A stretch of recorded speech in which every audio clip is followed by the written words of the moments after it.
No vídeo de hoje, um breve relato sobre o herói da fé, Hudson Taylor, o pai das missões no interior da China. Ele foi um dos 20 homens extraordinários que incendiaram o mundo. Seja bem-vindo ao Diário Pentecostal Historiando, análise histórica e crítica sobre o movimento pentecostal brasileiro. Se inscreva no canal e siga nossas redes sociais. O povo que não conhece a sua história está condenado a repeti-la. Tiago Taylor tinha se levantado cedo de madrugada. Chegara, enfim, o auspicioso e anunciado dia de seu casamento. O moço ocupava-se em arrumar tudo para receber a noiva na casa que iam ocupar. Enquanto trabalhava, meditava sobre as ocorrências recentes na aldeola. Duas famílias, a dos Cooper e a dos Shaw, converteram-se e convidaram John Wesley para pregar na feira. O velho discursou sobre a ira vindoura de tal maneira que o povo desistiu da amarga perseguição e deixou o intrépido pregador hospedar-se na casa do Sr. Shaw. Enquanto Tiago preparava a casa para a chegada da noiva, ouvia-se a voz da vizinha, a Sra. Shaw, cantando. Lembrou-se de como ela, meses antes, passava todo o tempo acamada, gemendo dia após dia, por causa do reumatismo que a deixara aleijada. Mas quando confiou no Senhor, como disse, para a cura imediata, grande foi a transformação. E indizível foi a surpresa do marido ao voltar a casa. A esposa não somente estava curada e de pé, mas estava varrendo a cozinha. Tiago Taylor odiava a religião, ainda mais que aquele era o dia em que ia se casar. Depois do casamento, ia dançar e beber, como se fazia em tais ocasiões. Mas não podia livrar-se das palavras, talvez ouvidas, do sermão do pregador. Porém, eu e a minha casa serviremos ao Senhor. Sim, ia ter uma esposa e assumir as responsabilidades de marido e de pai de família. Grande tinha sido o seu descuido. Resolvido então a entrar seriamente na vida de casado, começou a repetir as palavras: serviremos ao Senhor. As horas se passavam. O sol subia mais e mais sobre as casas cobertas de neve. Mas o jovem Tiago, esquecido de tudo que é material e tomado pela realidade das coisas eternas, permaneceu de joelhos face a face com Deus.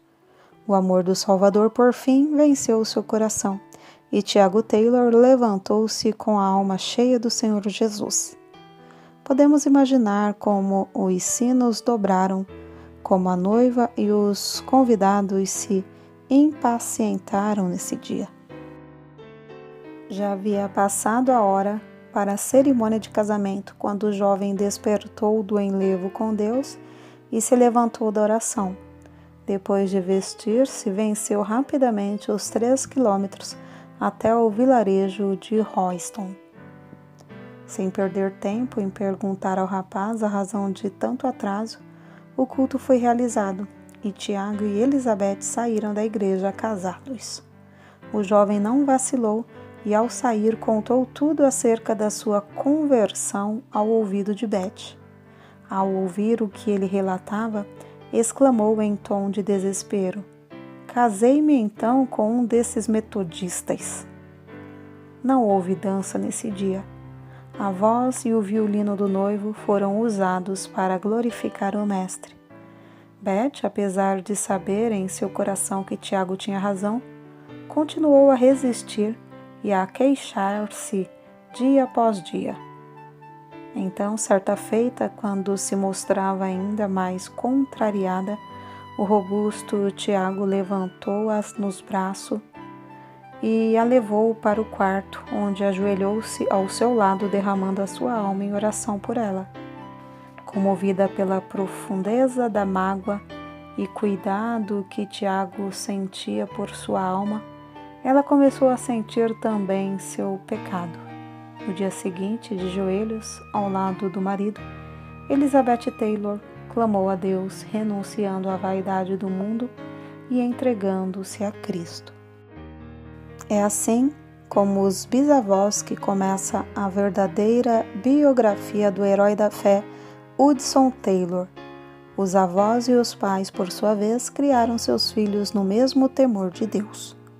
No memorável dia antes do nascimento de Hudson, o primogênito da família, o pai procurou a sua esposa para conversar sobre uma passagem das Escrituras que o impressionava profundamente. Na sua Bíblia, leu para ela uma parte dos capítulos 13 de Êxodo e 3 de Números. Santifica-me todo o primogênito é meu e serão, apartarás para o Senhor. Os dois conversaram muito tempo sobre o gozo que esperavam ter. Então, de joelhos, entregaram seu primogênito ao Senhor, pedindo que desde já ele o separasse para a sua obra. Tiago Taylor, o pai de Hudson, não somente orava fervorosamente por seus 5 filhos, mas ensinou-os a pedirem detalhadamente a Deus todas as coisas. Ajoelhado diariamente ao lado da cama, o pai colocava o braço ao redor de cada um enquanto orava insistentemente por eles. Desejava que cada membro da família passasse ao menos meia hora todos os dias perante Deus, renovando a alma por meio de oração e estudo das Escrituras.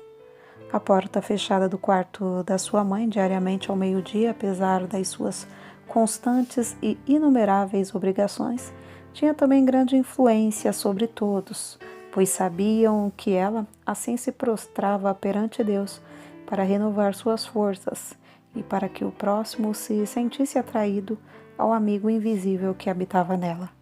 Não é de admirar, portanto, que ao crescer Hudson se consagrasse inteiramente a Deus. O grande segredo do seu incrível êxito é que em tudo que carecia no sentido espiritual ou material, recorria a Deus e recebia dos tesouros infinitos. Contudo, não devemos julgar que a mocidade de Hudson Taylor fosse isenta de grandes lutas. Como acontece com muitos, o moço chegou à idade de 17 anos sem reconhecer a Cristo como seu Salvador. Acerca disso, ele escreveu mais tarde: "Pode ser coisa estranha, mas sou grato pelo tempo que passei no ceticismo. O absurdo de crentes que professam crer na Bíblia enquanto se comportam justamente como se não existisse tal livro era um dos maiores argumentos dos meus companheiros céticos. Frequentemente afirmava que, se eu aceitasse a Bíblia, ao menos faria tudo para seguir o que ela ensina, e no caso de achar que tal coisa não era prática, lançaria tudo fora. Foi essa a minha resolução quando o Senhor me salvou. Acho que desde então realmente provei a palavra de Deus. Certamente nunca me arrependi de confiar nas suas promessas ou de seguir a sua direção. Quero relatar então como Deus responde às orações da minha mãe e da minha querida irmã por minha conversão. Certo dia, para mim inesquecível, para me divertir, escolhi um tratado na biblioteca de meu pai. Pensei em ler o começo da história e não ler a exortação do fim. Eu não sabia o que acontecia.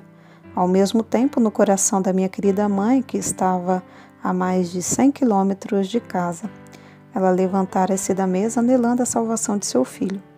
Estando longe da família e livre da lida doméstica, entrou no seu quarto resolvida a não sair antes de receber a resposta às suas orações. Orou hora após hora, até que por fim só podia louvar a Deus. O Espírito Santo revelou-lhe que o filho por quem orava já havia se convertido. Eu, como já mencionei, fui dirigido ao mesmo tempo a ler o tratado. Fui atraído pelas palavras, a obra consumada. Perguntei-me a mim mesmo, por que o escritor não escreveu a obra propiciatória? Qual é a obra consumada? Então vi que a apropriação de Cristo era plena e perfeita. Toda a dívida de nossos pecados foi paga e não restava coisa alguma que eu fizesse. Então raiou em mim a gloriosa convicção. Fui iluminado pelo Espírito Santo para reconhecer que eu somente precisava prostrar-me e, aceitando ao Salvador e a sua salvação, louvá-lo para todo sempre. Assim, enquanto minha querida mãe no seu quarto de joelhos estava louvando a Deus, eu também louvava a Deus na biblioteca de meu pai, onde entrara para ler o livrinho. Foi assim que Hudson Taylor aceitou para sua própria vida a obra propiciatória de Cristo, um ato que transformou todo o resto da sua vida. Acerca da sua consagração, ele escreveu: Lembro-me bem da ocasião quando, com gozo no coração, derramei a alma perante Deus repentinamente, confessando-me grato e cheio de amor, porque Ele tinha feito tudo, salvando-me quando eu não tinha mais esperança nem queria salvação. Supliquei-lhe que me concedesse uma obra para fazer, como expressão do meu amor e gratidão, algo que envolvesse abnegação, fosse o que fosse, algo para agradar a quem fizera tanto para mim. Lembro-me de que, como sem reserva, consagrei tudo, colocando a minha própria pessoa, a minha vida e os amigos, tudo sobre o altar. Com a certeza de que a oferta fora aceita, a presença de Deus se tornou verdadeiramente real e preciosa. Prostrei-me e em terra perante Ele, humilhado e cheio de indizível gozo. O moço que entrou no quarto para estar sozinho com Deus nesse dia não era o mesmo quando saiu dali. Um alvo e um poder se apossaram dele. Não mais ficou satisfeito em somente alimentar a sua própria alma nos cultos. Começou a sentir a sua responsabilidade para com o próximo. Anelava tratar dos negócios de seu pai. Regozijava-se com riquezas e bênçãos indizíveis. E, como os leprosos no arraial dos sírios, Hudson e sua irmã Amélia diziam: Não fazemos bem, este dia é de boas novas e nos calamos. Desistiram, pois, de assistir aos cultos aos domingos à noite e saíram para anunciar a mensagem de casa em casa entre as classes mais pobres da cidade. Mas Hudson Taylor não se sentia satisfeito. Sabia que ainda não estava no centro da vontade de Deus.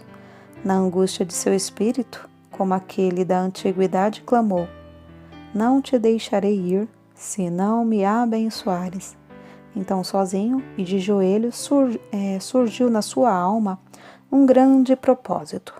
Se Deus rompesse o poder do pecado e o salvasse em espírito, alma e corpo para toda a eternidade, ele renunciaria a tudo na terra para ficar sempre ao seu dispor. Acerca dessa experiência, ele mesmo se expressou: Nunca me esquecerei do que senti então. Não há palavras para descrever. Senti-me na presença de Deus, entrando numa aliança com o Todo-Poderoso. Pareceu-me que ouvi enunciadas as palavras: Tua oração é ouvida. Todas as condições são aceitas. Desde então, nunca duvidei da convicção de que Deus me chamava a trabalhar na China. A chamada de Deus, apesar de Hudson Taylor quase nunca a mencionar, ardia como um fogo dentro do seu coração. Abaixo, a transcrição de um trecho de uma das cartas enviada à sua irmã. Imagina centenas de milhões de almas sem Deus, sem esperança na China. Parece incrível. Milhões de pessoas morrem dentro de um ano sem qualquer conforto do Evangelho. Quase ninguém liga importância à China, onde habita cerca da 4ª parte da raça humana. Ora por mim, querida Amélia, pedindo ao Senhor que me dê mais da mente de Cristo. Eu oro no armazém, na estrebaria, em qualquer canto onde possa estar sozinho com Deus. E Ele me concede tempos gloriosos. Não é justo esperar que a noiva de Hudson vá comigo para morrer no estrangeiro. Sinto profundamente deixá-la, mas meu pai sabe qual é a melhor coisa e não me negará coisa alguma que seja boa. A falta de espaço não nos permite relatar aqui o heroísmo da fé que o jovem mostrou ao suportar os sacrifícios e as privações necessárias para cursar a escola de medicina e de cirurgia para melhor servir o povo da China. Antes de embarcar, escreveu essas palavras à sua mãe: anelo estar aí uma vez mais, e sei que a senhora quer ver-me, mas acho melhor não nos abraçarmos um ao outro mais. Por isso, seria encontrarmos-nos para logo nos separarmos para todo sempre. Contudo, sua mãe foi ao porto de onde o navio se ia fazer à vela. Alguns anos depois, ele assim registrou a partida. Minha querida mãe, que agora está com Cristo, veio a Liverpool para despedir-se de mim. Nunca me esquecerei de como ela entrou comigo no camarote em que eu ia morar quase 6 longos meses. Com o carinho de mãe, endireitou os cobertores da pequena cama, assentou-se ao meu lado e cantamos o último hino antes de nos separarmos um do outro. Ajoelhamo-nos e ela orou. Foi a última oração de minha mãe antes de eu partir para a China. Ouviu-se então o sinal para que todos os que não eram passageiros saíssem do navio. Despedimo-nos um do outro, sem a esperança de nos encontrarmos outra vez. Ao passar o navio pelas comportas e quando a separação começou a ser realizada, do seu coração saiu um grito de angústia tão comovente que jamais esquecerei. Foi como se meu coração fosse traspassado por uma faca. Nunca reconheci tão plenamente até então o que significam as palavras, pois assim amou Deus ao mundo. Estou certo de que minha preciosa mãe, nessa ocasião, chegou a compreender mais do amor de Deus para com o mundo que perece do que em qualquer outro tempo da sua vida. Oh, como se entristece o coração de Deus ao ver seus filhos, como seus filhos fecham os ouvidos à chamada divina para salvar o mundo, pelo qual seu amado, seu único filho, sofreu e morreu. Os passageiros de navios modernos conhecem muito pouco do incômodo de viajar em navio à vela. Depois de uma das muitas tempestades por que passou em Dumfries, o nosso herói escreveu: a maior parte do que possui está molhada. O camarote do comissário, coitado, inundou-se. Somente pelas orações e grandes esforços de todos a bordo é que conseguiram salvar as próprias vidas quando o navio, levado por grande temporal, estava prestes a naufragar nas pedras da praia de Gales. A viagem que esperavam realizar em 40 dias levou 5 meses e meio. Somente em 1º de março de 1854, Hudson Taylor, com a idade de 21 anos, conseguiu desembarcar em Xangai, quando então ele escreveu estas impressões. Não posso descrever o que senti ao pisar em terra. Parecia-me que o coração ia estourar. As lágrimas de gratidão e gozo corriam-me pelas faces. Sobreveio-lhe então uma grande onda de saudade. Não havia amigos, nem conhecidos, nem qualquer pessoa em todo o país para saudá-lo bem-vindo, nem mesmo alguém que conhecesse o seu nome.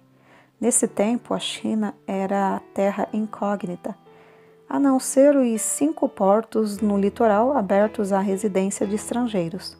Foi na casa de um missionário em Xangai, um dos 5 portos, que o moço achou hospedagem. A vitória em todas as provações nesse tempo devia-se às características mais salientes de Hudson Taylor, talvez a de nunca ficar parado na sua obra, fosse qual fosse o contratempo. Durante os primeiros 3 meses na China, distribuiu 1.800 Novos Testamentos e Evangelhos e mais de 2.000 livros. Durante o ano de 1855, fez 8 viagens, uma de 300 quilômetros subindo o rio Yangtze, e em outra viagem visitou 51 cidades onde nunca antes se ouvira a mensagem do Evangelho.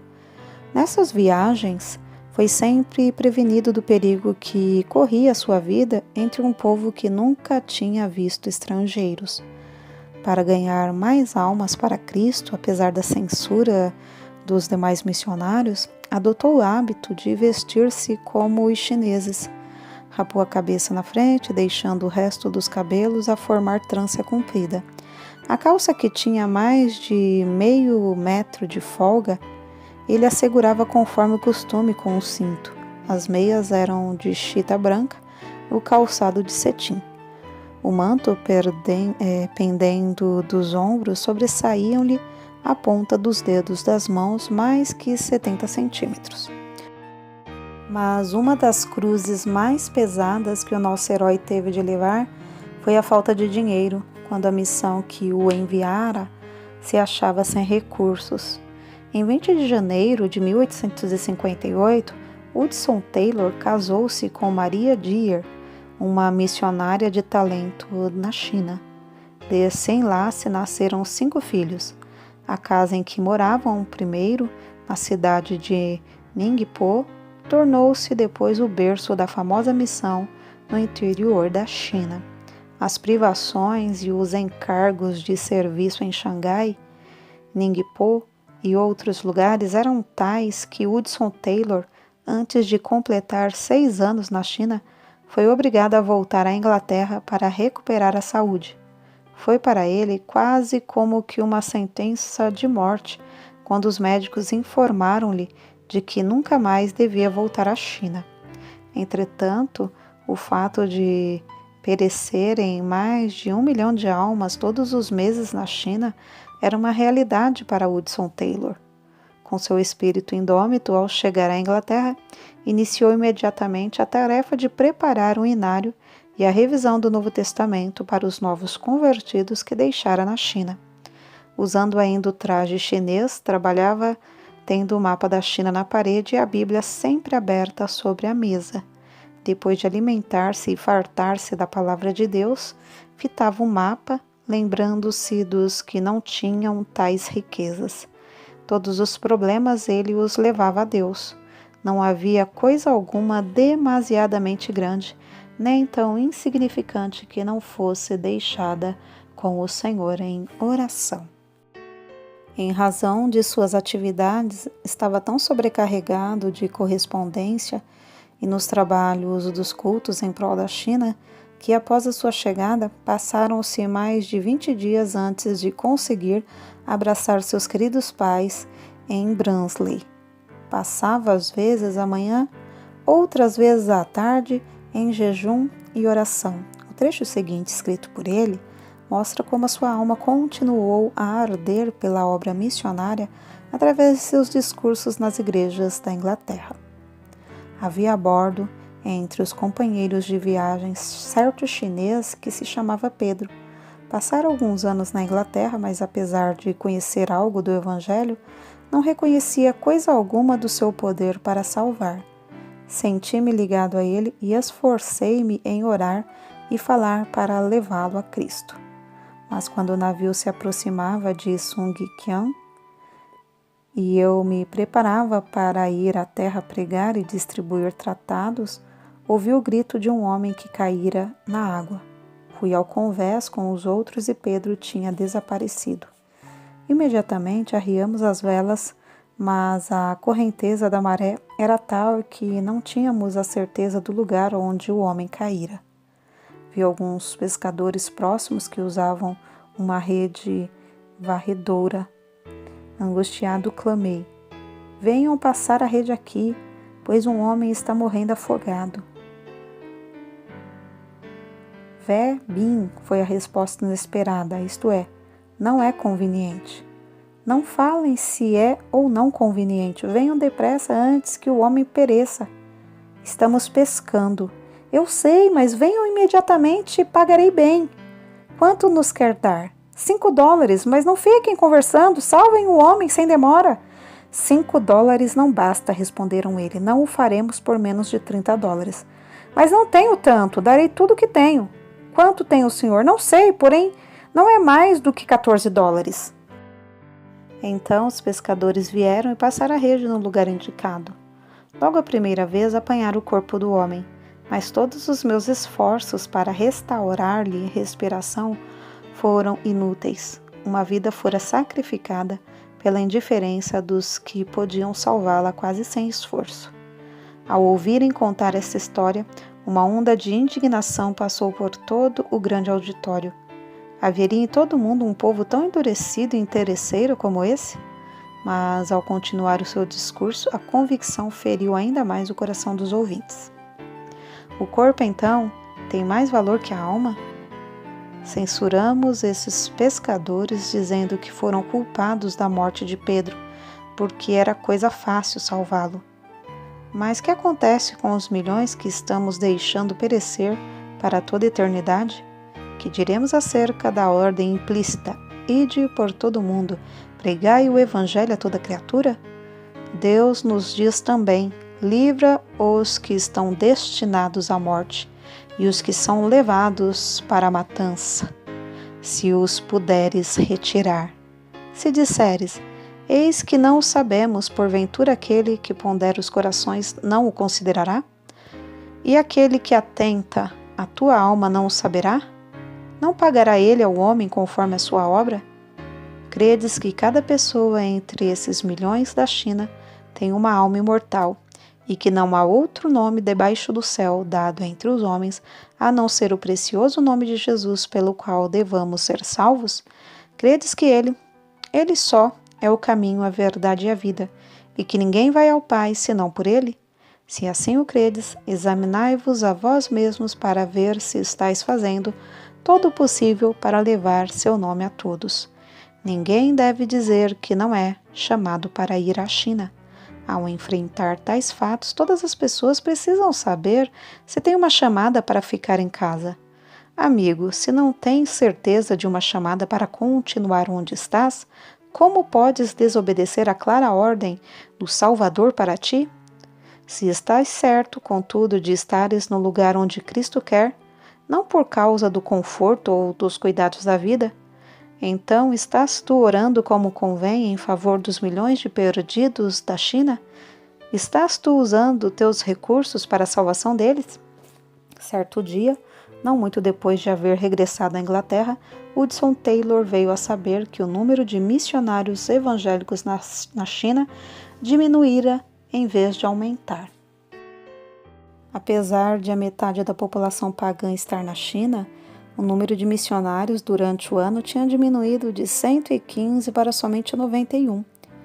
Começaram a soar aos ouvidos do missionário essas palavras: quando eu disser ao ímpio, certamente morrerás, não avisando tu, não falando para avisar o ímpio acerca do seu caminho ímpio, para salvar a sua vida, aquele ímpio morrerá na sua maldade, mas o seu sangue, da tua mão, o requererei.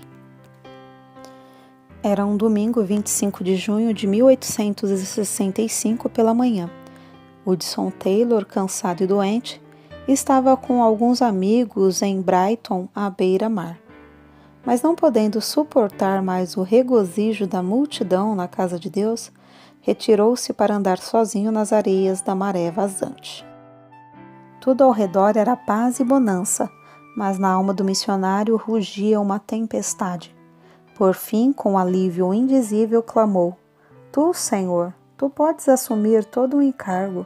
Com tua chamada e com teu servo avançarei, deixando tudo nas tuas mãos. Assim, a missão no interior da China foi concebida na sua alma e todas as etapas do seu progresso realizaram-se por seus esforços. Na calma do seu coração, na comunhão profunda e indizível com Deus, originou-se a missão. Com o lápis na mão, abriu a Bíblia e, enquanto as ondas do vasto mar batiam aos seus pés, escreveu as simples, mas memoráveis palavras: em 25 de junho de 1865, orei em Brighton, pedindo 24 trabalhadores competentes e dispostos. Mais tarde, recordando-se da vitória dessa ocasião, escreveu: grande foi o alívio de espírito que senti ao regressar da praia. Depois de findar o conflito, tudo era gozo e paz. Parecia que me faltava muito pouco para voar até a casa do Senhor. De nome Pierce. Na noite desse dia, dormi profundamente. A querida esposa achou que a visita a Brighton serviu para renovar-me maravilhosamente. Era verdade. O vitorioso missionário, juntamente com a família e os 24 chamados por Deus, embarcou em Londres, no Lammermuir, em direção à China em 26 de setembro de 1865. O anelante alvo de todos era o de erguer a bandeira de Cristo nas 11 províncias ainda não ocupadas da China. Alguns dos amigos os animaram, mas outros disseram: todo mundo ficará esquecido dos irmãos. Sem uma junta aqui na Inglaterra, ninguém se importará com a obra por muito tempo. Promessas são fáceis de fazer hoje em dia. Dentro de pouco tempo não terão o pão cotidiano. A viagem levou mais de 4 meses. Acerca de uma das tempestades, um dos missionários escreveu: durante todo o temporal, o Sr. Taylor se comportou com a maior calma. Por fim, os marinheiros recusaram-se a trabalhar. O comandante aconselhou todos a bordo a amarrarem os cintos de salvação, dizendo que o navio não resistiria à força das ondas, mais que 2 horas. Nessa altura, o comandante avançou na direção dos marinheiros com o revólver na mão. Então o Sr. Taylor aproximou-se dele e pediu-lhe que não obrigasse dessa forma os marinheiros a trabalhar. O missionário dirigiu-se também aos homens e explicou-lhes que Deus ia salvá-los, mas que eram necessários os maiores esforços de todas as pessoas a bordo. Acrescentou que tanto ele como todos os passageiros estavam prontos a ajudá-los e que, como era evidente, as vidas deles também corriam perigo. Convencidos por esses argumentos, os homens começaram a tirar os destroços, ajudados por todos nós, e em pouco tempo conseguimos amarrar os grandes mastros que batiam com tanta força que estavam demolindo um lado do navio. Foram horas de grande regozijo quando o Lammermoor, por fim, aportou em Xangai com todos sãos a bordo. Outro navio que chegou logo após perdera 16 das 22 pessoas a bordo. Os missionários iniciaram o ano de 1867 com um dia de jejum e oração, pedindo, como Jabes, que Deus os abençoasse e estendesse os seus termos. O Senhor os ouviu, dando-lhe entrada durante o ano em outras tantas cidades. Encerraram o ano com outro dia de jejum e oração. Um culto durou das 11 da manhã às 3 da tarde, sem ninguém se sentir enfadado. Outro culto se realizou às 8h30 da noite, quando sentiram ainda mais a unção do Espírito Santo. Continuaram juntos em oração até a meia-noite, quando celebraram a ceia do Senhor. No início de 1867, o Senhor chamou Graça Taylor, filho de Hudson Taylor, para o lar eterno, quando ela completava 8 anos de idade. No ano seguinte, a senhora Taylor e o outro filho, Noel, faleceram de cólera. Foi assim que se expressou o pai e marido. Ao amanhecer o dia, apareceu à luz do sol o que fora ocultado pela luz da vela, a cor característica da morte no rosto da minha esposa. O meu amor não podia ignorar mais, não somente seu estado grave, mas que realmente ela estava morrendo. Ao conseguir acalmar o meu espírito, eu lhe disse: sabes, querida, que estás morrendo? Morrendo? Achas que sim? Por que pensas tal coisa? Posso ver que sim, querida, as tuas forças estão se acabando. Será mesmo? Não sinto qualquer dor, apenas cansaço. Sim, estás saindo para a casa paterna. Brevemente estarás com Jesus. Minha preciosa esposa, lembrando-se de mim e de como eu devia ficar sozinho em um tempo de tão grandes lutas, privado da companheira com a qual tinha o costume de levar tudo ao trono da graça, disse: sinto muito. Então ela parou, como que querendo corrigir o que dissera. Porém eu lhe perguntei: estás triste por causa da partida para estar com Jesus? Nunca me esquecerei de como ela olhou para mim e respondeu: oh, não. Bem sabes, querido, que durante mais de 10 anos não houve sombra alguma entre mim e o Salvador. Não estou triste por causa da partida para estar com ele, mas me entristeço porque terás de ficar sozinho nessas lutas. Contudo, ele estará contigo e suprirá tudo o que é mister. Nunca presenciei uma cena tão comovente, escreveu o Sr. Duncan. Com a última respiração da querida Sra. Taylor, Hudson caiu de joelhos, o coração transbordando, e a entregou ao Senhor, agradecendo-lhe a dádiva e os 12 anos e meio que passaram juntos. Agradeceu-lhe também pela bênção de ele mesmo a levar para sua presença. Então, solenemente, dedicou-se a si mesmo novamente ao serviço do Mestre. Não é de supor que Satanás deixasse a missão no interior da China invadir seu território com 24 outros obreiros, sem incitar o povo à maior perseguição. Foram distribuídos em muitos lugares impressos atribuindo aos estrangeiros os mais horripilantes e bárbaros crimes, especialmente aos que propagavam a religião de Jesus. Alvoroçaram-se cidades inteiras e muitos dos missionários tiveram de abandonar tudo e fugir para escapar com vida. Quase 6 anos depois de o grupo de Lammermoor haver desembarcado na China, Hudson Taylor precisou voltar novamente para a Inglaterra. Durante o tempo, em terras chinesas, a missão aumentou de 2 estações com 7 obreiros para 3 estações com mais de 30 missionários e 50 obreiros, estando separadas as estações uma da outra por uma média de 120 quilômetros. Foi durante essa visita à Inglaterra que Hudson Taylor se casou com Miss Faldin, também fiel e provada missionária na China. Acerca de Hudson Taylor, nesse tempo, certa pessoa amiga escreveu: "O Sr. Taylor anunciou um hino, sentou-se ao harmônio e tocou. Não fui atraído por sua personalidade. Era de físico franzino e voz mansa. Como os demais jovens, eu julgava que uma grande voz sempre acompanhava um verdadeiro prestígio. Mas quando ele disse, 'Oremos', e nos dirigiu em oração, mudei de parecer. Eu nunca ouvira alguém orar como ele. Havia na sua oração uma ousadia, um poder que fez todas as pessoas presentes se humilharem e se sentirem na presença de Deus. Falava face a face com Deus como um homem fala com um amigo. Sem dúvida, tal oração era fruto de longa permanência com o Senhor. Era como o orvalho descendo dos céus. Tenho ouvido muitos homens orarem, mas não ouvi ninguém como o Sr. Taylor e o Sr. Spurgeon. Ninguém, depois de ouvir como esses homens oravam, pode esquecer-se de tais orações. Foi a maior experiência da minha vida ao ouvir o Sr. Spurgeon.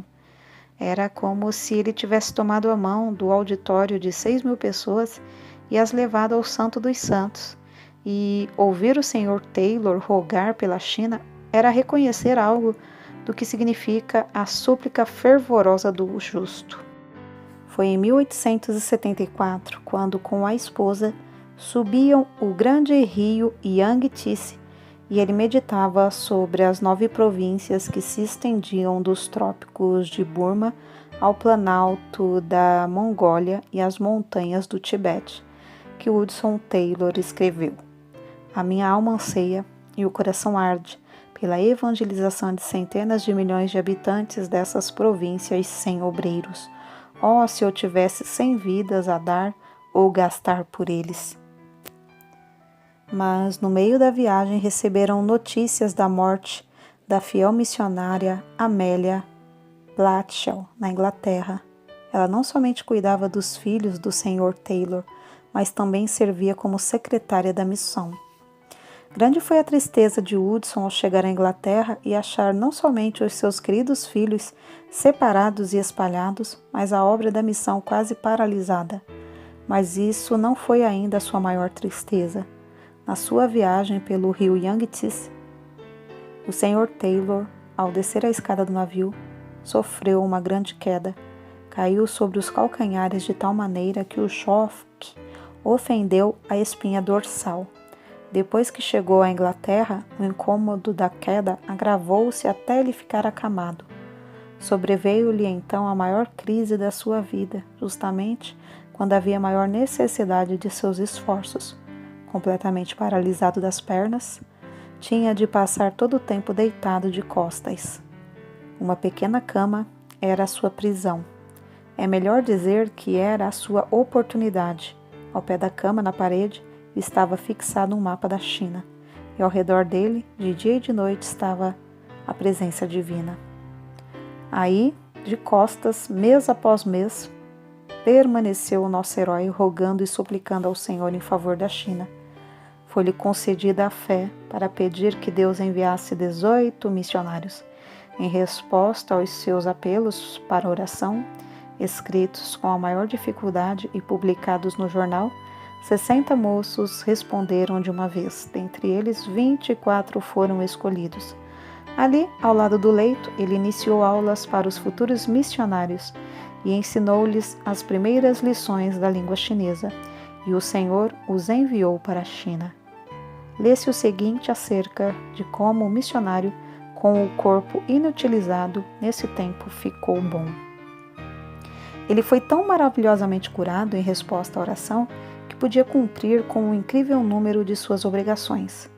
Passou quase todo o tempo das férias em Guernsey escrevendo. Durante os 15 dias que passou ali, apesar de desejar compartilhar da delícia da Índia,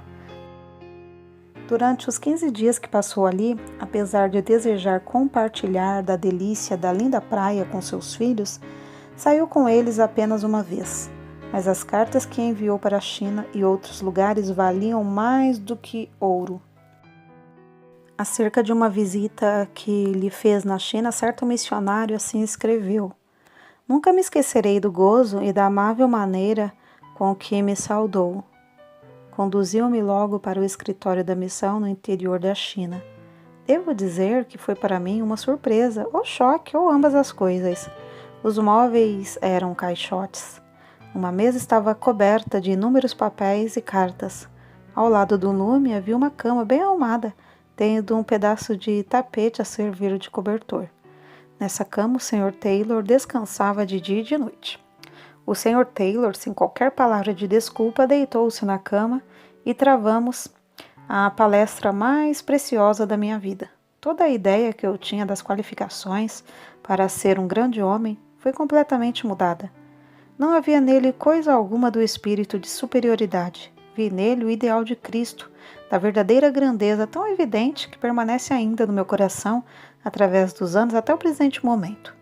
Hudson Taylor reconhecia profundamente que, para evangelizar os milhões da China, era imperioso que os crentes na Inglaterra mostrassem muito mais abnegação e sacrifício. Mas como podia ele insistir em sacrifício sem primeiramente praticá-lo na sua própria vida? Assim ele, deliberadamente, cortou da sua vida toda a aparência de conforto e luxo. Nas viagens pelo interior da China, ele invariavelmente se levantava para passar 1 hora com Deus antes de clarear o dia, às vezes para depois dormir novamente. Quando eu despertava para alimentar os animais, sempre o achava lendo a Bíblia à luz de vela. Fosse qual fosse o ambiente ou o barulho nas hospedarias imundas, não descuidava do hábito de ler a Bíblia. Geralmente, em tais viagens, orava de bruços porque lhe faltavam as forças para permanecer tanto tempo de joelhos. Qual será o assunto do seu discurso hoje? Perguntou-lhe certo crente que viajava com ele de trem. Não tenho certeza. Ainda não tive tempo de resolver, respondeu-lhe Hudson Taylor. Não teve tempo, exclamou o homem. Ora, que faz o senhor a não ser descansar depois de assentar-se aí? Não conheço o que seja descansar, foi a resposta calma que ele deu. Depois de embarcarmos em Edimburgo, passei todo o tempo orando e levando ao Senhor todos os nomes dos membros da missão no interior da China e os problemas de cada um. Está além da nossa compreensão, como no meio de uma das maiores obras de evangelização de toda a história, ele podia dizer: nunca fomos obrigados a abandonar uma porta aberta por falta de recursos. Apesar de muitas vezes gastarmos até o último penny, a nenhum dos obreiros nacionais nem a nenhum dos missionários faltou o prometido pão cotidiano. Os tempos de provações são sempre tempos abençoados e o que é necessário nunca chega demasiadamente tarde. Outro segredo do seu grande êxito em levar a mensagem de salvação ao interior da China era a determinação de que a obra não somente continuasse com caráter internacional, mas também interdominacional, que aceitasse missionários dedicados a Deus de qualquer nação ou denominação. Em 1878, ao regressar de uma viagem, começou a orar pedindo que Deus enviasse mais 30 missionários antes de findar o ano de 1879. Considerando o dinheiro necessário para pagar as passagens e sustentar tantas pessoas, podemos dizer que a sua fé era grande, pois bem, 28 pessoas com os corações acesos pelo desejo de salvação dos perdidos na China, confiando em Deus para o seu sustento diário, embarcaram antes de findar o ano de 1878 e ainda outros 6 em 1879. Conversando com um companheiro de lutas na cidade de Huashan, Hudson Taylor começou a enumerar os pontos estratégicos com os quais deviam começar logo a evangelizar os 2 milhões de habitantes do vale do grande rio Yangtze e do seu tributário, o rio Han. Com menos de 50 ou 60 novos obreiros, a missão não podia dar tal passo, e a própria missão não tinha mais de um total de 100. Contudo, a Hudson Taylor foi dada a fé de pedir outros 70, lembrando-se das palavras: designou o Senhor ainda outros 70. Reunimos-nos hoje para passar o dia em jejum e oração, escreveu Hudson Taylor em 30 de junho de 1872. O Senhor nos abençoou grandemente. Alguns passaram a maior parte da noite em oração. O Espírito Santo nos encheu até nos parecer impossível receber mais sem morrer. Em certo culto, durante quase 2 horas, louvaram ininterruptamente a Deus pelos 70 obreiros já recebidos pela fé. Na realidade, foram recebidos mais do que 70 e dentro do prazo marcado. O Senhor conduziu a missão pouco a pouco para uma visão ainda mais larga. Levou os obreiros a pedirem ao Senhor outros 100 em 1887. Assim disse o Sr. Stephenson: se me mostrassem uma foto de todos os 100, batida aqui na China não seria mais real do que realmente é. Contudo, Hudson Taylor não iniciou precipitadamente o programa de orar e se esforçar para receber mais 100 missionários. Como sempre, devia ter a certeza da direção de Deus antes de resolver orar e se esforçar para alcançar o alvo. 6 vezes mais do que o número que pediram se ofereceram para ir, mas a missão rejeitou fielmente a todos os que não concordaram com os princípios declarados desde o início. Assim, exatamente o número pedido embarcou para a China. Não foram 101, nem 99, mas exatamente 100. Depois da visita de Hudson Taylor ao Canadá, aos Estados Unidos e à Suécia, em 1888 e 1889, a missão no interior da China gozou de um dos maiores impulsos para avançar em todos os anais da história de missões. Assim escreveu depois o nosso missionário acerca do que lhe pesava grandemente no coração durante toda a sua visita à Suécia.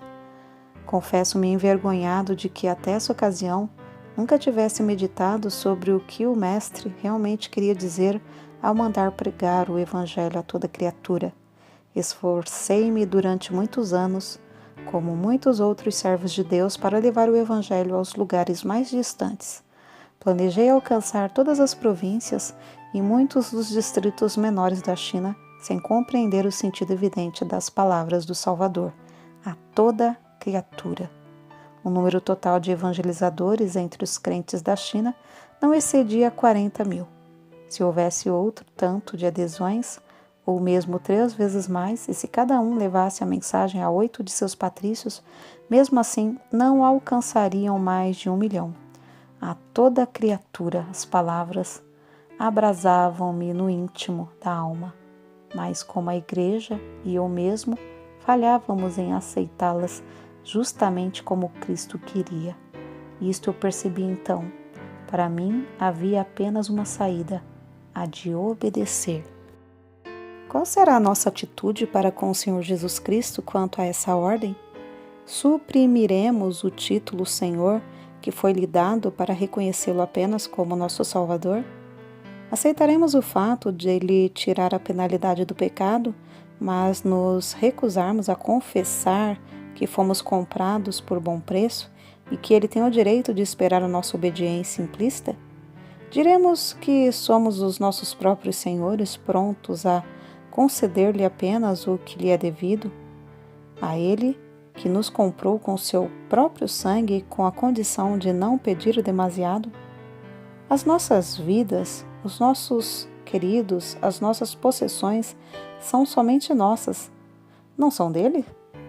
Daremos o que acharmos conveniente e obedeceremos à sua vontade somente se ele não nos pedir demasiado sacrifício? Estamos prontos a deixar Jesus Cristo nos levar aos céus, mas não queremos que esse homem reine sobre nós? Os corações de todos os filhos de Deus rejeitarão certamente uma afirmação assim formulada, mas não é verdade que inumeráveis crentes, em todas as gerações, se comportaram tal como se isso fosse a base própria para suas vidas? São poucas as pessoas entre o povo de Deus que reconhecem a verdade de que ou Cristo é o Senhor de tudo, ou então não é o Senhor de coisa alguma. Se somos nós que julgamos a palavra de Deus e não a palavra que nos julga, se concedemos a Deus somente o quanto quisermos, então somos nós os senhores e Ele o nosso devedor, e consequentemente Ele deve ser grato pela esmola que lhe concedemos. Deve sentir-se obrigado por nossa concordância aos seus desejos. Se ao contrário, Ele é o Senhor, então tratemo-lo como Senhor. E por que me chamais Senhor, Senhor, e não fazeis o que eu digo? Foi assim que Hudson Taylor, sem esperar, alcançou a mais larga visão da sua vida, a visão que dominou a última década de seu serviço. Com os cabelos já grisalhos após 57 anos de experiência, enfrentou o novo sentido de responsabilidade com a mesma fé e confiança que o caracterizavam quando era mais novo. Sua alma ardia ao meditar nos alvos antigos. Ficou ainda mais firme ao executar a visão de outrora. Foi assim que sentiu a direção de unificar todos os grupos evangélicos que trabalhavam na evangelização da China em torno de um mesmo alvo: orar e se esforçar para que fosse aumentado o número de missionários, enviando à China outros 1000 dentro de 5 anos. O número exato enviado à China durante esse prazo foi de 1153. Não é, pois, de admitir que as forças físicas de Hudson Taylor começassem a faltar. Não tanto pelas privações e cansaço das viagens contínuas, nem pelos esforços incansáveis em escrever e pregar, nem pelo peso das grandes e inumeráveis responsabilidades de dirigir a missão no interior da China. Os que o conheciam intimamente sabiam que era um homem gasto de tanto amar. A gloriosa colheita de almas na China aumentava cada vez mais, mas a situação política do país piorava dia após dia, até culminar na carnificina dos Boxers no ano de 1900, quando centenas de crentes foram mortos. Somente da missão no interior da China pereceram 58 missionários e 21 de seus filhos.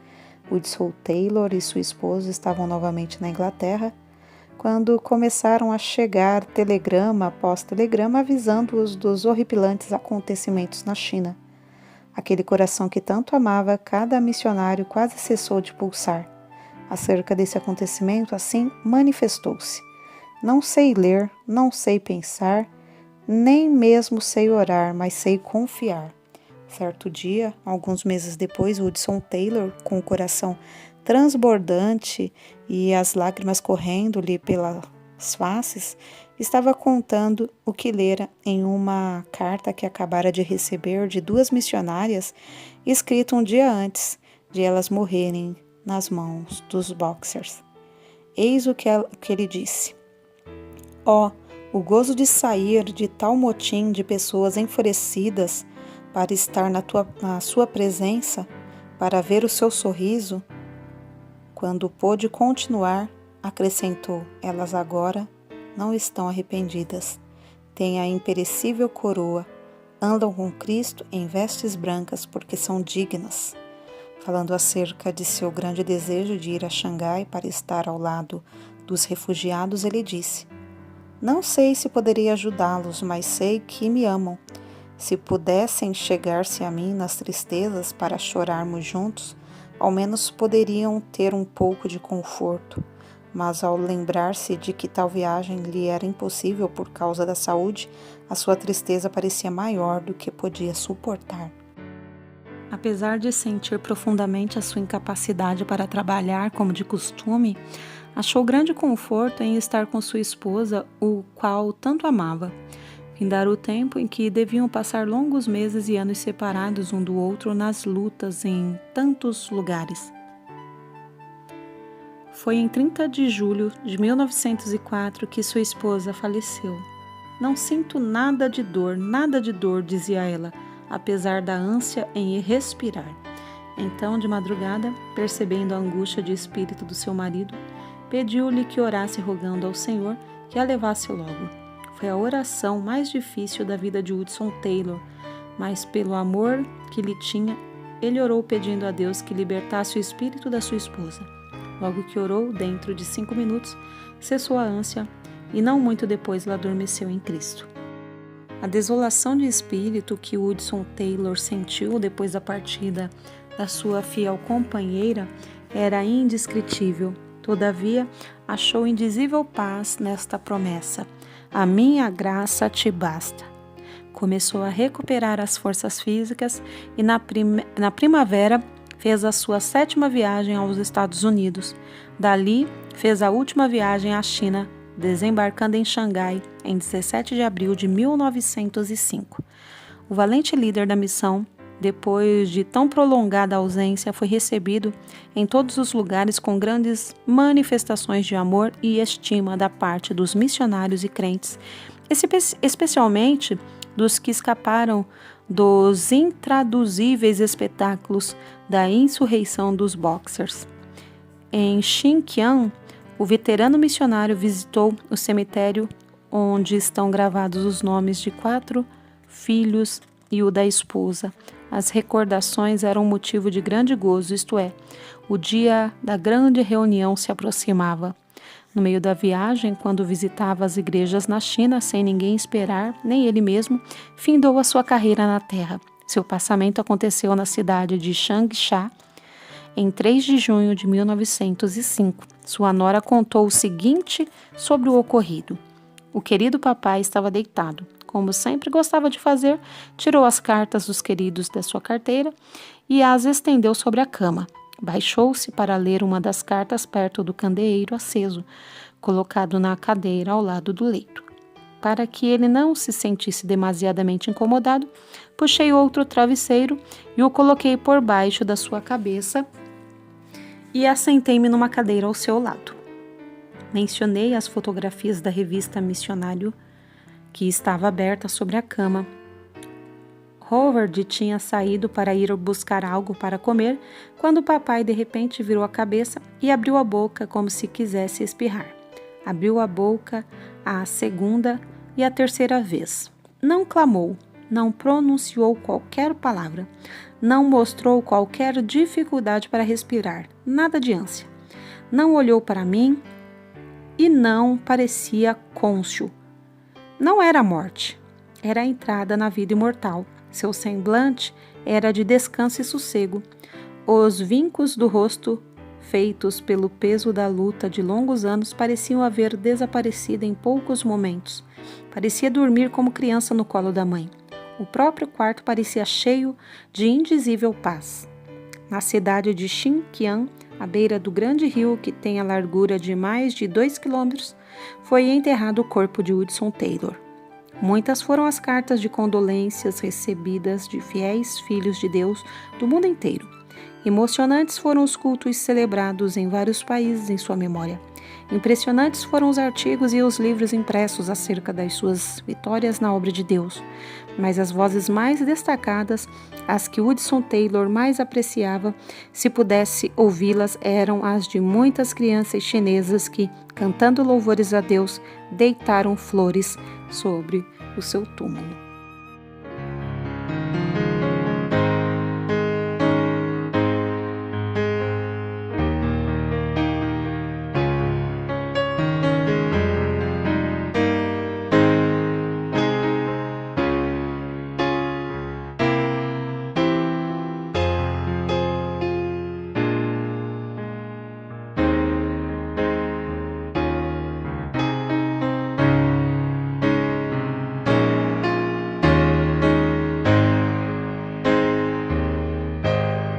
Porque nada podemos contra a verdade, senão pela verdade. Segunda carta aos Coríntios 13:8.